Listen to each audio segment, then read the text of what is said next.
नमस्कार मंडळी. घरोघरी मातीच्या चुली या मालिकेच्या आजच्या भागात काय होते ते आपण पाहूयात. इथे जानकीला जाग आलेली असते. लताबाई तिला म्हणते, अगं जानकी, झोप झोप झोप. तेव्हा जानकी म्हणते, अहो नाही हो, ते औषधांमुळे मला थोडी गुंगी आली होती ना, त्यामुळे झोप लागली होती. आणि इकडे दाराच्या बाहेर सारंग लताबाईवर लक्ष ठेवत असतो की ती जानकीला खरं सांगते की नाही. मग जानकी उठून बसते आणि मग लताबाईंना म्हणते, मला तुम्हाला काहीतरी विचारायचं आहे. यावर लताबाई म्हणतात, काय विचारायचं आहे? आणि तिकडे सारंग दाराच्या बाहेर उभा राहून मनातल्या मनात म्हणतो, अरे देवा, आता जानकी वहिनी आणि लताबाई सर्व खरं खरं बोलणार की काय एकमेकींना, आणि ऐश्वर्याचा खेळ संपणार. तेवढ्यात खाली हॉलमध्ये सौमित्र गडबडीने येतो आणि जोरजोरात ओरडतो, दादा दादा, इकडे या पटकन सर्वांनी. आणि सर्वजण हा आवाज ऐकून हॉलमध्ये जमा होतात. यावर जानकीला सुद्धा तो आवाज ऐकू जातो. जानकी म्हणते, अरे देवा, काय झालं? हा तर सौमित्र भाऊजींचा आवाज आहे. यावर लताबाई म्हणते, अगं तू बस इथेच, मी बघते. यावर जानकी म्हणते, नको नको, थांबा, मीच बघते. आणि जानकी देखील तिथे खाली जाऊन जमा होते. आणि इकडे जानकीच्या रूममध्ये जानकीच्या उशीखाली लताबाईंनी जे पत्र ठेवलेलं असतं ते सारंग रूममध्ये जाऊन ते पत्र हातात घेतो आणि बघतो की त्यामध्ये काय आहे. ते पत्र पाहिल्यावर त्याला धक्का बसतो, कारण त्या पत्रामध्ये जानकी लताबाईची मुलगी असल्याचे लिहिलेले असते. इकडे सौमित्र ऋषिकेशला म्हणतो, दादा, मी आज जे काही सांगणार आहे ते ऐकून तुझ्या पायाखालची जमीन सरकणार आहे. सो प्लीज माझ्या म्हणण्यावर विश्वास ठेव. आजपर्यंत जानकी वहिनीवर खूप आरोप लागलेले आहेत, पण ते सर्व आरोप खरे होते आणि आज ते सर्व आरोप दूर होणार आहेत. सर्वजण सौमित्राला विचारू लागतात की अरे काय झालंय, सांग तरी. मग सौमित्र म्हणतो की ही बाई फ्रॉड आहे, असं सौमित्र लताबाईकडे बोट करून म्हणतो. यावर ऋषिकेशला राग येतो आणि ऋषिकेश म्हणतो, तोंड सांभाळून बोल सौमित्र, ती माझी पार्वती आई आहे. पण सौमित्र म्हणतो, नाही दादा, ती तुझी पार्वती आई नाही आहे, ती बाई फ्रॉड आहे, ती खोटी पार्वती आई आहे. आणि त्या बाईचं नाव आहे लता, लता कारखानीस. यावर ऋषिकेश सौमित्राला म्हणतो, अरे काय बोलतोयस, तुझ्याकडे पुरावा आहे का? मग सौमित्र म्हणतो, हो दादा, पुरावा आहे माझ्याकडं, वकील आहे मी, पुराव्याशिवाय कसं काय बोलेल. हे बघ, हा आहे पुरावा. सौमित्र ऋषिकेशला पेनड्राईव्ह दाखवतो. सौमित्र तो पेनड्राईव्ह टी व्हीला जॉईन करतो आणि सर्वांना पुरावे दाखवतो. त्या पुराव्यांमध्ये लताचे ॲक्टिंग करतानाचे व्हिडिओज असतात. हे पाहून सर्वजणच चकित होतात. यावर नानासाहेब म्हणतात, ह्या जर बाहेरच्या आहेत तर यांना आपल्या घरातल्या खाजगी गोष्टी कसं काय कळाल्या. यावर जानकी बोलते की ऐश्वर्याने सांगितल्या. वर ऐश्वर्या खूप घाबरते आणि जानकीला म्हणते की बास, आता बास, एक शब्दही जर तू बोलली ना, नाहीतर माझ्याही माझ्या पाठीशी खंबीर उभ्या राहतील. जानकी म्हणते, पण मी खरंच बोलते. यावर ऐश्वर्या सुमित्राकडे जाते आणि म्हणते, आई, तुम्ही बोला ना हो काहीतरी, तुम्हीच सांगा, ह्या बाईला सगळ्यात आधी घरात कोणी आणलं? सुमित्रा म्हणते, जानकीने.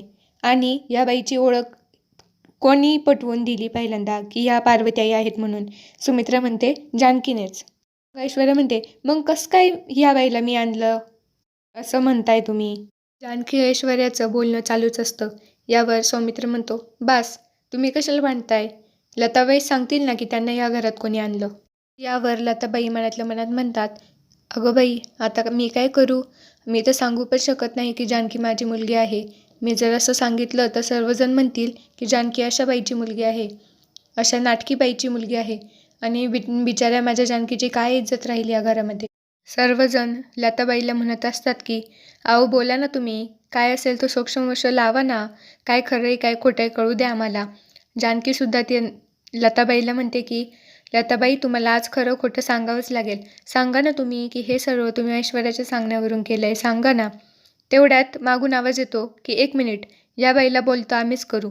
सर्वजण मागे जाऊन पाहतात तर एक माणूस आणि एक बाई आलेली असते. घरातले सर्व विचारतात की कोण आहे तुम्ही? मग ते ID दाखवून म्हणतात की मी पोलीस इन्स्पेक्टर आहे. आणि दुसऱ्या लेडीज इन्स्पेक्टर म्हणतात की ही बाई 1 नंबरची चोर आहे. ही असेच खोटी ओळख दाखवून लोकांच्या घरी जाते, थोडे दिवस राहते आणि चान्स मिळाल्यावर चोरी करून पळून जाते. तर ऐश्वर्या म्हणते, हो ना, बघा ना आई, मी तुम्हाला आधीच सांगितलं होतं की या बाईवर विश्वास नका ठेवू. यावर लताबाई मध्येच जोरात बोलते, तू गप ग, तुझा सगळा प्रकार सांगू का मी सर्वांना? फसवलेलं आहे मला. हे सर्व ऐकून घरातले सर्व चकित होतात. यावर मध्येच त्या लेडीज इन्स्पेक्टर म्हणतात, ओ तुम्ही त्या बाईवर विश्वास नका ठेवू, कारण ती बाई दुसऱ्यांच्या घरात जाते, नको ते आळ दुसऱ्याच्याच माती ठेवून देते. यावर लताबाईचे सर्व सामान पुढे आणले जाते आणि त्याची चेकिंग करतात. तर त्यामध्ये 500 रुपयांचे बंडल सापडतात. इन्स्पेक्टर लेडीज म्हणते की बघा एवढे पैसे सापडलेत. यावर लताबाई म्हणतात, अहो हे पैसे मला ऐश्वर्याने दिलेत. यावर ऐश्वर्या खूप समजावून सांगत असते की अहो आई मी कसं काय हिला पैसे देऊ. यावर इन्स्पेक्टर म्हणतात, अहो तुम्ही बाकीचं सर्व राहू द्या आणि या बाईला आमच्या हवालात करा. आम्ही हिला चौकीत घेऊन जातो आणि काय करायचं ते बरोबर बघतो. त्यावर सौमित्र त्यांना प्रश्न करतो की तुम्ही कोणत्या चौकीतले आहात. तर इन्स्पेक्टर सांगतात की आम्ही तसे मुंबईचे आहोत, पण आता बघू जवळच्या चौकीत यांना घेऊ जाऊ.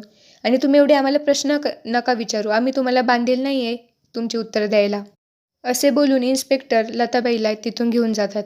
आणि इकडे ऐश्वर्या सोफ्यावर बसून रडू लागते आणि म्हणते, सारंग बघा ना ओ कसं आहे माझं नशीब. आणि बघा ना कोणतीही बाई घरात येऊन माझ्यावर आरोप करते आणि सर्वजण तिच्या बोलण्याला होकार देत बसतात. माझे डॅडा इथं असते तर त्यांनी असं अजिबात होऊ नसतं दिलं. आणि माझी आई ही सतत जानकीच्या साईडने असते. आता मला मीच अनाथ असल्यासारखं वाटतंय. आणि ऐश्वर्या उभी राहते आणि सुमित्राला म्हणते, आई तुम्ही का थांबलात, धरा ना माझा हात आणि या हाताला पकडून मला घराच्या बाहेर धक्के देऊन बाहेर काढा. सुमित्रा म्हणते, अगं ऐश्वर्या तू नको टेन्शन घेऊ, काहीही झालं ना तरी माझा तुझ्यावर पूर्ण विश्वास आहे. यावर ऐश्वर्या रडत रडत तिच्या रूममध्ये निघून जाते.